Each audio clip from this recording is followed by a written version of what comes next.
Have you ever heard of hellhounds? I think you have. Lots of movies play around with the idea of them, and in a show like Supernatural, they showed up almost every single episode at least once, right? So I think most of you know about hellhounds. But did you know that we in the Netherlands also have our very own hellhounds?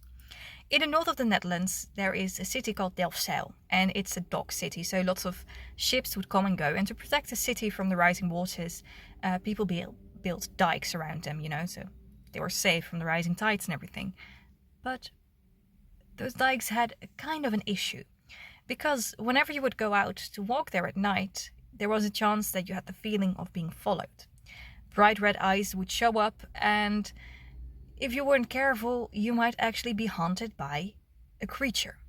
Well, if you were brave enough to go out at night and actually go to the dike and you got that feeling of being watched and you turned around, you would see a really big black dog staring at you. The hellhound. In Dutch, in Gronings, we call them borries. And you might think like, well, a hellhound shows up, this is bad, and that's it, story over, you die.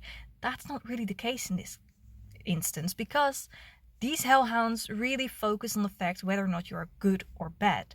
So if you have not lived a sinful life, there's no issue. I mean, obviously they're scary and you should go home and not, try them.